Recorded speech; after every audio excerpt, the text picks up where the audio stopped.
It's a clean slate. I have no books that I purchased in 2023 on my 2024 TBR. That would be lovely. We'll see how it goes. We're dreaming big here. We are dreaming big. Hey everyone, welcome back to my channel. I'm Leandra, the TBR Zero, and somehow I've reached over 400 subscribers. Oh my gosh, 400 friends! It's just, I have no words. Thank you so much to those who've recently found my channel while I've been away. I know it doesn't seem like I've been away for you. Maybe you stumbled upon one of my videos, maybe you saw me in a reading sprint on my channel or elsewhere. But as far as sit down, recorded, and edited content, I haven't been here, and I'm really sorry to those who have been subscribing to me because of that content. I've just been kind of dropping the ball. This past month has been really busy, but I do want to say how much I appreciate you so much. I'm really behind in comments. I'm really behind in seeing who has subscribed to me. So if you want to say hi in the comments, that'd be lovely. If you're a booktuber who makes content and you don't think that we've been introduced to each other yet, please let me know who you are.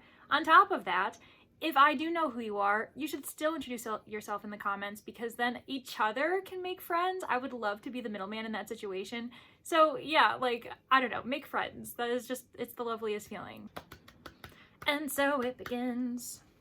So because I'm a little rusty as far as making content that I would then edit and upload, and it's not as spur of the moment, I decided to kind of have a really relaxed return to booktube. I have all of the books that I have purchased this year but haven't read yet, and my goal is to kind of talk through them. I don't think I'm going to go into too much detail about them, because if I'm going to be honest, I actually don't know much about them.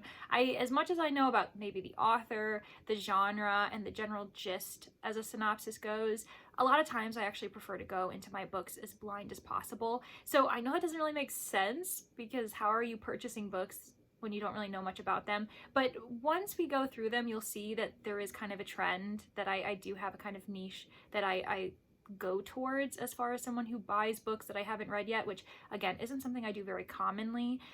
Maybe the number of books I have in front of me will be a lot for you. That makes sense. You know, we all have different reading tastes, different purchasing tastes. For me this year, I actually haven't bought that many books, and it is a work in progress. So yeah, let me know what your reading or purchasing habits are, and if we do align, because I do feel, even though this is the best year yet as far as being a conscious buyer of books, it still is a lot, and I recognize that. And I have this probably unachievable goal of reading them all, so that when I enter 2024, it's a clean slate. I have no books that I purchased in 2023 on my 2024 TBR. That would be lovely. We'll see how it goes. Yeah, so while this rambling is probably the most interesting thing you've ever heard in the world, let's just get into the actual content of the video. Okay, I'm gonna start off with traffic, am I right? I'm gonna start off with probably my biggest purchases, and they're ones that I'm not gonna lie, I'm a bit uncomfortable sharing that I bought them. Not because of their content, not because I would be embarrassed that people knew what I was reading, but I am aware that it is a pricey collection to have purchased. And it is something, though, that I tend to do at least once a year. I treat myself to these kinds of books, and it's something that I really take joy out of. So just to let you know, I am nervous about kind of admitting that I spent this much money, even though I don't regret doing it. So the first thing that I'm going to share is that I bought the full collection of Douglas Adams' The Hitchhiker's Guide to the Galaxy. It's this lovely folio edition. It's really beautifully packaged. This box, once I open it, oh, look at that. Yeah, you can see, like, it is really lovely. They provided us with like a towel that is microfiber to kind of dust everything off. And it really is just this gorgeous collection. It's like painted edges. We've got these lovely illustrations inside there. And I did say that all of these purchased books would be books that I have not read yet. And so that's me admitting that I just bought 5 books in this really lovely limited edition collector's item, and I haven't read them. So how do I know I'm gonna like them? Well, I promise you that I'm really confident I will, especially because before that, I had borrowed the library book of The Hitchhiker's Guide to the Galaxy, and I loved it so much, and I didn't have time to finish it. I know that's like kind of crazy, but life was getting crazy. I had other responsibilities, but I already knew I was enjoying it, so then I went out and bought this edition. I know what you're saying. Now I've got 2 copies. But once I finish these, I'm actually probably going to donate this copy to my library because it is really cute and adorable and lovely. And I think that people could get a lot of joy out of it. I bought this before I knew that this edition was coming out, and then I was like, well, I should just buy it because I'm really happy about it. So I'm really excited, and I do hope to actually vlog my entire experience. That's also why I'm not showcasing like what the books look at like on the inside or anything like that. So if you're really interested in that, like, it's coming, I promise, because I do want to make it a big event to just show off how lovely these books are and how appreciative I am that I have them. Going along with that, Folio Society is a British company, and so they do ship from the UK, and that's why I typically will buy like once a year a handful of the books that I like. I was drawn to the Folio Society originally because there's a bunch of Agatha Christie books that have been made from there, and one of them that I did buy that's new to their edition is actually Pale Horse. So I bought Pale Horse along with the Folio Society's Hitchhikers to the Guide to the Galaxy, and I also on my shelf ended up getting their Murder on the Orient Express special edition copy. So I did kind of make sure I kind of wait until I have all of these titles that I'm interested in, and I just do like a mass purchase just because that saves me money in the long run. So yeah, I'm really excited about this one, the Pale Horse. I actually think it's probably going to be perfect for spooky season, so I probably will prioritize it in October.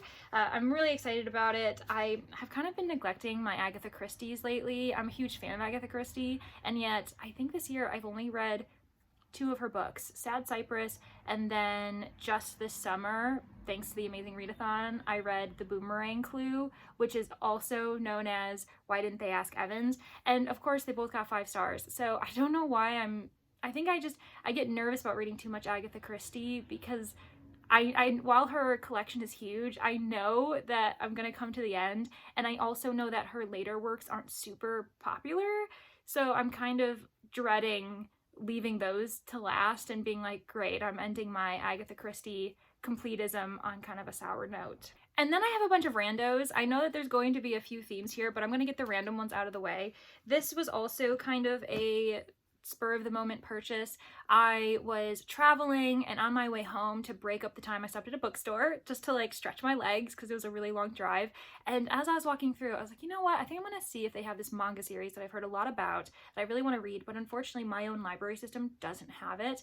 And that is Toilet Bound Hanako-kan. I got volumes 1 and 2. I decided to just go for it, buy both of them. And the thing is about this, I know, or at least I knowingly bought these, not sure if I was going to love them. And I'm not doing that with another manga series that I'm currently reading, Spy Family. I'm actually still borrowing every single book from the library, making sure I like that volume before I purchase it. I'm making that conscious decision. With these ones, I purposely bought them because even if they end up not being my favorites, I will then donate them to the library where I work so that more people can enjoy them, and then maybe my library can decide to start investing in, say, volumes 3, 4, and just start building that collection for themselves, because I've heard from other librarians that I work with that our branch doesn't really have the best manga options compared to others in our system. So this might be a game changer for them, and yeah, if I love it, I'll keep it, but if I'm just not that invested, I honestly will not regret donating these to my library. It also feels like perfect spookiness too, because from what I can tell, there's a lot of mysteries. There's like 7 mysteries that need to be solved, and one of the main characters is this ghost or spirit that's attached to like a toilet within this academy. So it seems very funny, but also spooky. So a lot of these I'm thinking I'm probably gonna get through in October. You'll see a theme here. Then another book that I bought was Salvaged. This is by Madeline Rowe. I ended up getting this as a book suggestion in the comments from one of my subscribers, Zach, and I'm so excited about it. I I've been kind of holding off though, and the main reason why I'm holding off is because I'm doing a lot of buddy reads with my friend Danny from Danny Dabbles, and I'm kind of wondering if we would want to read this together, and so I have kind of been halting the decision of just reading it on my own. We'll see. There's definitely nothing wrong with the fact if I read it first and then she proceeds to read it after. She and I can still have a thorough discussion about it, and it would be really fun. But I think that's why I've kind of been hesitant, because I know that she's been interested in this as well, ever since we read Dead Silence by S.A. Barnes, because it's got the same concept. Both are sci-fi, horror, and I'm sure a lot of them will have discussion about like exploration and maybe like colonization, but through a space travel lens. And yeah, it's just going to give you all of the kind of like eerie dead silence in the space kind of feels. The next two books I'm going to talk about were actually purchases from, I want to say it was like May or June. It was when I graduated from my master's program. I was so excited, and I didn't really have any huge plans to celebrate. My family lives far away, and I still wanted to kind of do something cozy for myself, just to like, I don't know, like announce the occasion. And so I went to a bookstore and I started perusing, and at that point I was so used to walking into bookstores, looking for books that I've read and loved, and then walking out with them, but not buying any books that I haven't actually read before. A lot of times I end up buying books online. That's how I'm buying them. But when I go to a physical bookstore, I'm usually really good about not buying anything. But the problem with this was my intention was to just go in blind, allow myself to maybe buy one or two books that I've never heard before, an author that I'd like to experience, a new kind of just trying new things out, and then leaving that store with two books I don't know anything about.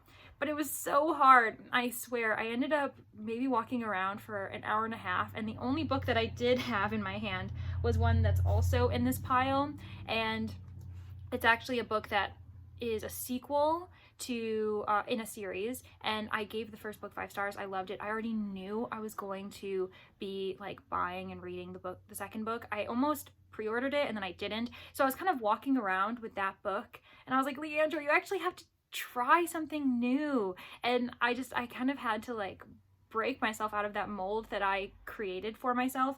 And so I ended up finally finding 2 books that I'm really intrigued about, and I am excited to read them. One of them's a chunker, so I don't know what I was doing. Past Leandra was really ambitious, and it is called Tale of the Dreamer Son by Preeta Samarasan. Firstly, the cover is really cool. I love how like earthy it is and tropical.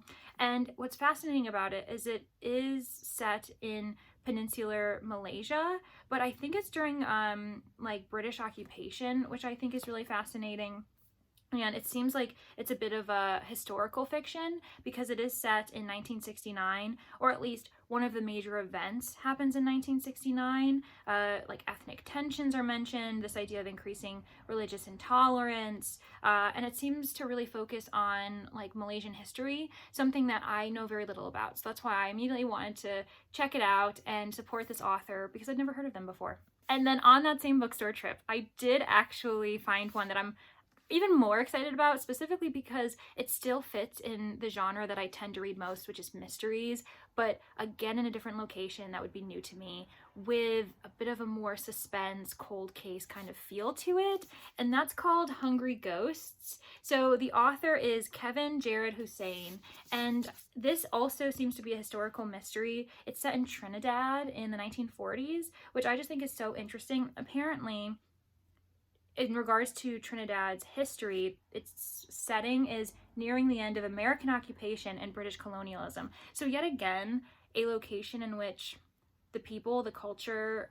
have kind of been occupied and controlled by another stronger force. And of course, that just leads to so many issues, so many sociocultural, economic issues.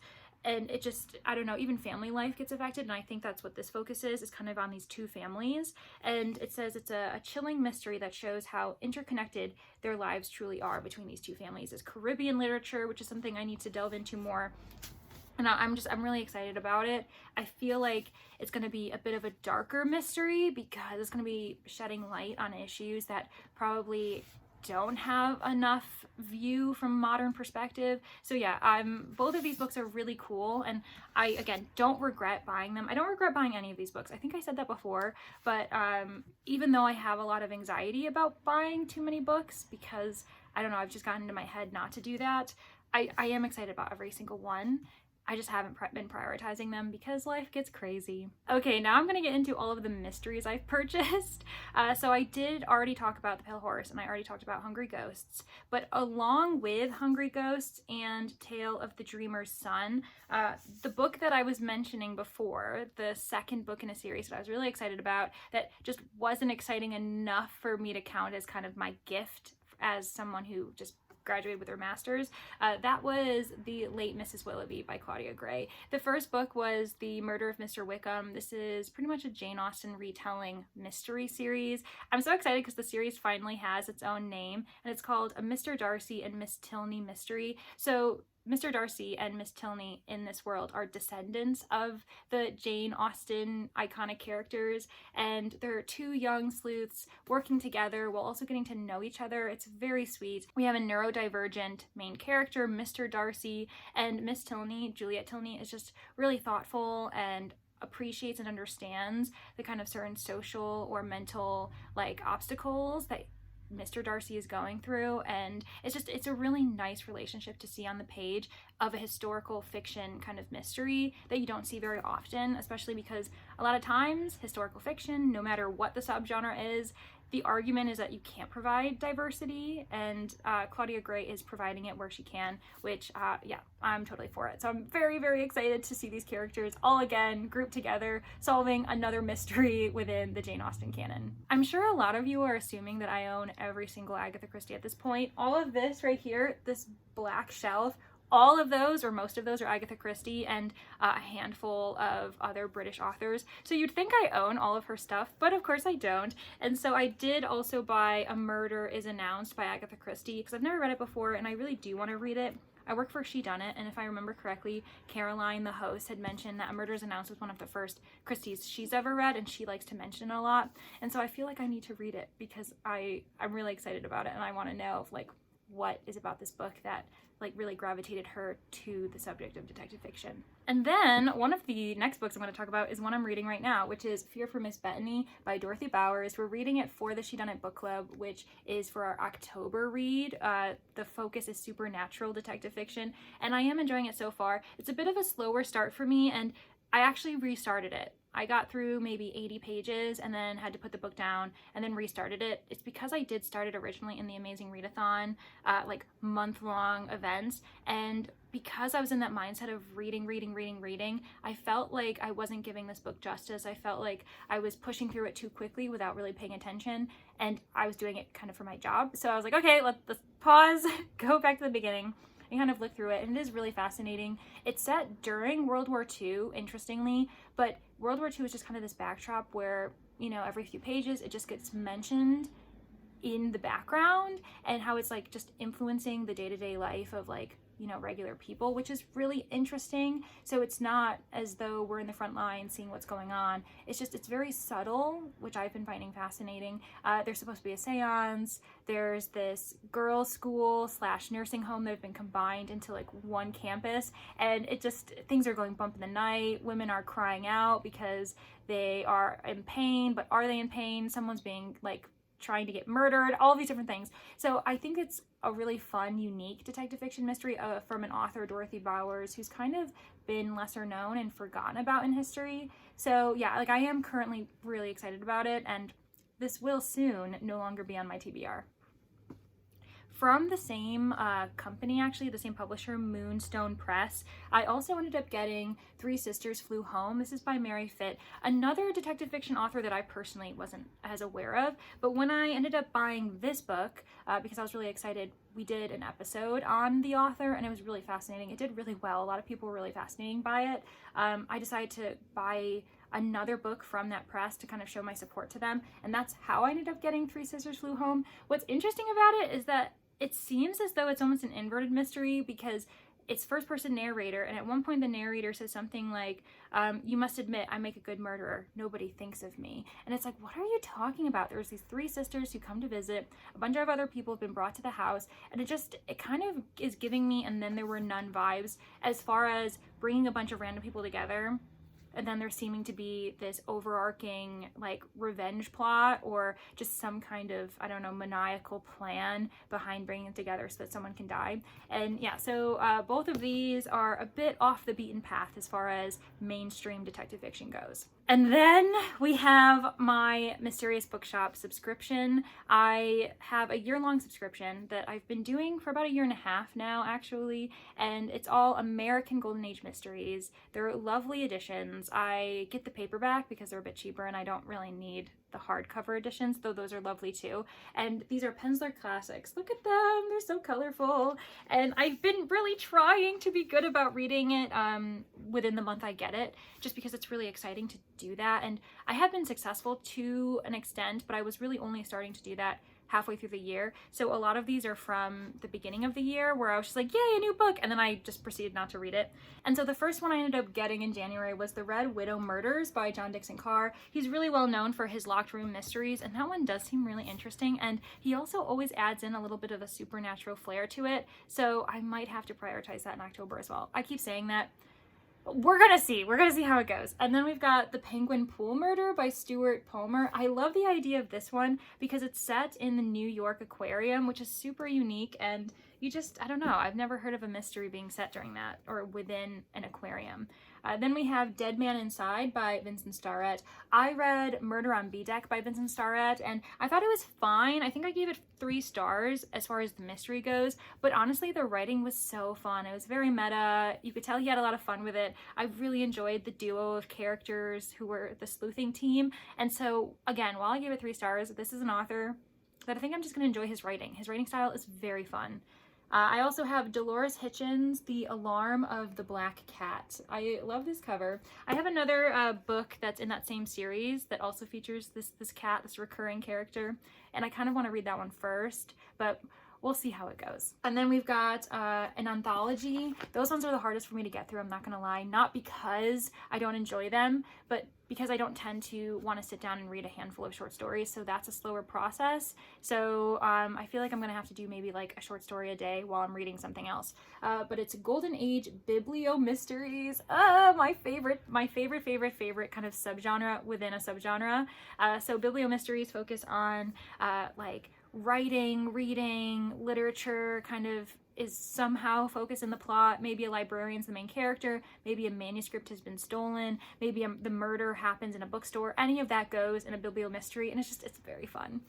And then the book I just got this past month in September, which was perfect because that was my birthday month, it's The Birthday Murder. This is by Lange Lewis. I'm really excited about this one, and I kind of wish that I did read it in September, but September was just crazy. I didn't read very many books, even though I read a lot of good ones, right? So I didn't read many, but the ones I did were really enjoyable. And you know what?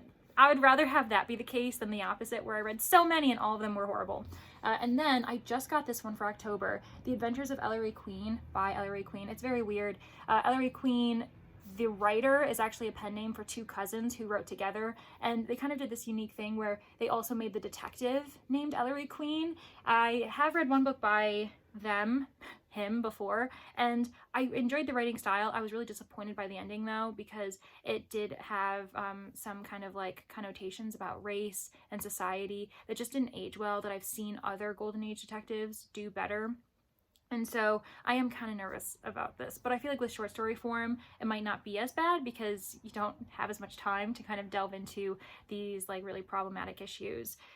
So those are all of my like mysteries that I have on the docket that I've all kind of purchased, and it's a subscription, so I am counting it as purchased books, even though I don't really have much say in what's happening or which books are coming, when.